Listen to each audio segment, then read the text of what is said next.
आज मेरी माता नहीं रही और उनका बहुत बड़ी दुखद है। हम 2500 संविदा भाइयों को बहुत दुख है इस बात का।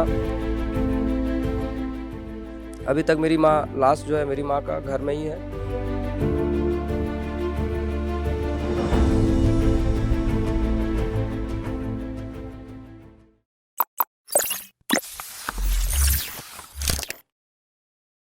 नमस्कार, आप देख रहे हैं तोपचन.com और मैं हूं आपके साथ स्नेहिल। इस वक्त हम राजधानी रायपुर के बूढ़ा तालाब धरना स्थल पर खड़े हैं। आप देख सकते हैं मेरे पीछे यहाँ पर एक लंबी कतार दिख रही है। लाइन से लोग बैठे हुए हैं सड़कों पर, और आखिर ये क्यों बैठे हैं, इनकी मांगे क्या हैं, किस तरीके से चीज़ें हैं, उन सभी चीज़ों के बारे में बात करेंगे। मगर सबसे पहले आपको बता दूं कि छत्तीसगढ़ विद्युत संविदा कर्मचारी संघ जो है वो इस वक्त धरने पर है। लगातार 44वां दिन है इनके धरने का, और यहाँ पर आप देख सकते हैं 2500 से ज़्यादा लोगों की भीड़ है। आखिरी तक जहाँ तक नज़र जाती है वहाँ पर लोग ही लोग हैं। लगातार कर्मचारी अपनी मांगों को लेकर के हैं। 2 सूत्री मांगे हैं इनकी।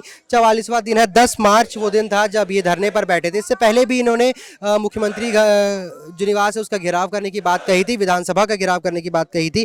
आज भी ये मुख्यमंत्री निवास का घेराव करने के लिए निकले हैं। यहाँ पर आप देख सकते हैं भारी तादाद में पुलिस बल भी तैनात है इन्हें यहाँ रोकने के लिए। क्या कुछ मांगे हैं इनकी, क्या बातें हैं, इनसे बात करते हैं। आज 44वां दिन है, आप लोग धरने पर बैठे हुए हैं, क्या मांगे हैं आपकी? हमारी 2 प्रमुख मांगे हैं। प्रथम मांग हमारा ये कि हमारे विभाग में 3700 पद है, तो उन 3700 पद में नई वैकेंसी लेने की बजाय हम संविदा कर्मचारियों को जो 6.5 साल 7 साल से अनुभवी हो गए हैं, ओवरहेड लाइसेंस लिए हैं, उनको नियमित किया जाए। और दूसरा जो हमारी मांग है कि हमारे 26 साथी शहीद हो गए, उन परिवार वालों को अनुकंपा नियुक्ति दी जाए, उचित मुआवजा दिया जाए। अभी तक से हमारे बहुत सारे ऐसे साथी हैं जिनको उचित मुआवजा मिलना चाहिए था, अभी तक वो मिल नहीं पाया है। आप लोग जब यहाँ धरने पर बैठे हुए हैं, लगातार संविदा कर्मचारी, हालांकि परमानेंट जो कर्मचारी है वो तो काम कर ही रहे हैं, किस तरीके की तकलीफ इससे होती है जब आप धरने पर बैठते हैं? तो मैं बता दूं कि हम ऐसे संविदा कर्मचारी हैं जो एक मैदानी काम से एक ऑफिशियल काम, हर एक काम हम करते हैं। चाहे वो हमारा डिस्कनेक्शन का काम हो, ट्रांसफार्मर मेंटेनेंस का काम हो, चाहे 11 kV लाइन में चढ़ के पोल टूट गया उसको बनाने का काम हो, तार टूट गया उसको बनाने का काम हो। हम हर एक मैदानी काम से लेकर राजस्व वसूली तक का काम करते हैं। तो हमारे ऊपर पूरे दामोदार विद्युत विभाग का दामोदार है, और हम इसलिए कंपनी प्रबंधन से तथा इस सरकार से गुहार लगाने आए हैं कि हम संविदा कर्मचारियों को नियमित किया जाए, ताकि आम जनता और साथ ही साथ सभी कर्मचारी वर्ग हैं, सभी को एक राहत की सांस मिले। लगातार आप लोग धरने पर है, लंबे समय से धरना दे रहे हैं, 44वां दिन है आज। इससे पहले भी आपने विधानसभा का घेराव किया, तमाम तरह के मुद्दे उठाए, क्या है सरकार का रुख? हमने अलग अलग तरीके से आंदोलन किया है, और बार बार हमारे द्वारा ज्ञापन भी दिया जा रहा है मुख्यमंत्री जी को और हमारे चेयरमैन जी को, लेकिन अभी तक न मुख्यमंत्री आवाज़ से या फिर हमारे कंपनी से कुछ भी इस पर सकारात्मक निर्णय लिया जा रहा है। हम लगातार यही मांग कर रहे हैं शासन से और प्रशासन से, पुलिस के अधिकारियों से भी कह रहे हैं कि कम से कम हमारे 5 प्रतिनिधियों को आप मुख्यमंत्री जी से मिलाइए, ताकि हम चर्चा करें, क्योंकि आंदोलन का हल चर्चा से ही होता है। जब तक हम चर्चा नहीं करेंगे, मुख्यमंत्री जी हमारे बातों को समझेंगे नहीं, तब तक कुछ हल नहीं निकल सकता। और आप देख रहे हैं लगातार विद्युत की समस्या बनी हुई है। रोज़ पेपर में, न्यूज़ में देखा जाता है कि यहाँ बिजली कटौती चल रही है, ओवरलोड चल रहा है।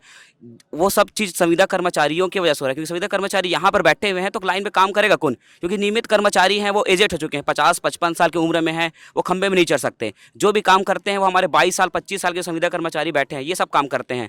तो इसमें जनता को और शासन और प्रशासन को ही बहुत बड़ा हानि हो रहा है। इस चीज़ को गंभीरता से समझें और हमें मुख्यमंत्री से मिलवाएं। अब तक आपके 26 जो साथी हैं वो अपनी जान गंवा चुके हैं, तो आखिर किस तरीके से, क्या विभाग उनके लिए कुछ कर रहा है? विभाग ने कभी कोई पहल की है? हमारे जितने भी संविदा कर्मचारी हैं जो जान गंवाए हैं, वो कहीं ना कहीं बिजली में काम करते गंवाए हैं। शासन, हम जब कंपनी प्रबंधन के पास जाते हैं तो उनका बोलना था कि अनुकंपा नियुक्ति प्रावधान है, अब नहीं देंगे। मुआवजा की बात आती है तो मुआवजा बोलता है जो ESIC से जो मुआवजा मिलता है 4 से 5 लाख, वो आपको देंगे। यार बताओ, जो आदमी आपके कंपनी में काम करते हुए जान गंवा दिया तो उसकी कीमत 4 से 5 लाख रुपये है क्या? हम तो ये बोल रहे हैं कि जो उचित मुआवजा सरकारी कर्मचारी को मिलता है वो दीजिए, क्योंकि वो तो हमारा संविदा कर्मचारी मर गया, कम से कम उसके परिवार वाले को सामाजिक सुरक्षा तो मिल जाएगी ना, आर्थिक सुरक्षा मिल जाएगी, और एक सदस्य को अनुकंपा नियुक्ति दे दीजिए, इतना तो कर सकते हैं। लगातार कल राजधानी रायपुर में भी तेज़ बारिश हुई, आंधी तूफान का सिलसिला चला, बहुत सी परेशानी आई, बहुत सी ऐसी चीज़ें थी जिसकी वजह से लाइट गोल रही, लोग परेशान रहे। और ये वही संविदा कर्मचारी है जो आपके घर में बिजली की दिक्कत आती है तो उसे बनाने के लिए विद्युत विभाग की तरफ से आपके घर या आसपास के ट्रांसफार्मर में पहुंचते हैं। और भी लोग हमसे उनसे बात करते हैं। आप लोग भी यहाँ बैठे हुए हैं लगातार। कल जिस तरीके से आंधी तूफान और बदलते मौसम के साथ आपका भी टेंट उखड़ गया, तमाम तरह की लाइट गोल की समस्या आई, तो क्या इस तरह की समस्या को जो परमानेंट कर्मचारी हैं वो दूर नहीं कर सकते? आप ही लोग को ही जाना पड़ता है? जी हम लोग को भी जाना पड़ता है, उनको भी जाना पड़ता है साथ में। क्या लगता है आप लोग यहाँ पे इतने लगातार धरने पर हैं, जिस तरीके से बढ़ती गर्मी है, लोड शेडिंग हो रही है, बाकी चीज़ें हो रही हैं, तो इसमें कितनी तकलीफ हो रही है जनता को? इसमें जनता को भी तकलीफ हो रही है, शासन प्रशासन को भी तकलीफ, हम लोग को भी तकलीफ हो रही है, क्योंकि इस तकलीफ को सुनने के लिए शासन और प्रशासन की हमारी आवाज़ ही नहीं सुन पा रही, तो क्या करें हम? इसके लिए मजबूरन हम धरना में बैठे हुए हैं। हम भूपेश सरकार के अनियमित कर्मचारी को नियमित करने की घोषणा देकर हम यहाँ पर नहीं बैठे हुए हैं। पिछले 2007 में 2011 में नियमितीकरण होते आ रहा है, इसलिए हम उसी आस में बैठे हुए हैं कि हमको भी नियमितीकरण किया जाए।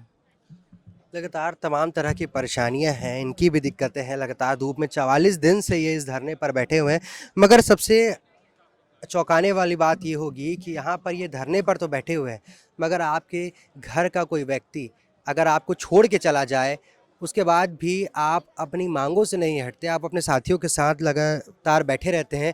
इसका एक जीता जाता उदाहरण यहाँ पर हमारे साथ बैठे हुए हैं। क्या नाम है आपका? मेरा नाम अमर कुमार साहा है। अमर जी, आज आपकी माता जी का देहांत हो गया है, आप सभी अपने साथियों के साथ यहाँ पर हैं। मेरी माता जी से लगातार बात होता रहा। माता जी को यही मेरी मम्मी बोलती थी कि बेटा और कितना दिन लगेगा, तो मम्मी एक ही चीज़ बोल के गई। लास्ट टाइम में एक ही चीज़ मैं उनका सुना रह गया, बोलती कि सब्र का फल बहुत मीठा होता है बेटा, धीरज रखना पड़ता है, कुछ चीज़ पाने के लिए तुमको संघर्ष करना पड़ता है। तो मैं यही कहूँगा अपने सरकार से कि संघर्ष तो हम कर ही रहे हैं, लेकिन न्याय कब मिलेगा? आप पर मेरा पूरा भरोसा है, मेरे 2500 कर्मचारियों को पूरा भरोसा है।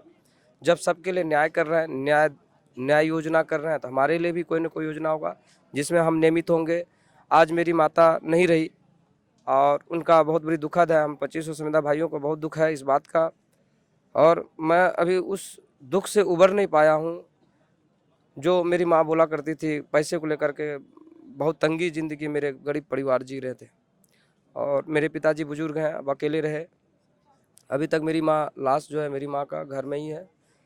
मैं कल पहुंचूंगा, उसके पश्चात उनका आखिरी इच्छा था कि छोटे बेटे को भी मतलब जो है क्या अंतिम यात्रा में रहेगा, ले जाएगा। हालांकि इनकी हिम्मत की दाद देनी पड़ेगी। 44 दिन हो गए, माँ का देहांत हो गया, मगर फिर भी ये यहाँ बैठे हुए हैं अपने साथियों के साथ अपनी मांगों को लेकर के। समस्या आप समझ सकते हैं, परेशानी कितनी है ये भी समझ सकते हैं कि आखिर किसी व्यक्ति की कितनी मजबूरी हो सकती है कि इस हालात में भी वो यहाँ इस तरह अपने साथियों के साथ बैठा है। लगातार आपको इन सभी चीज़ों से अपडेट रखे रहेंगे। आपको बता दें, अंत में जाते जाते, जिस तरीके से ये कर्मचारी लगातार धरने पर बैठे हैं, अब आगे क्या होता है, किस तरीके से परिस्थिति बनती है, किस तरीके से सरकार इनकी बात सुनती है और किस तरीके से सरकार अपना रवैया अपनाती है। क्या सरकार इनकी मांगें सुनेगी, पूरी करेगी, या ऐसे ही लगातार ये हड़ताल जारी रहेगा? रोचक खबरों के लिए तोपचन.com को फेसबुक और ट्विटर पर फॉलो करें, यूट्यूब पर सब्सक्राइब करें।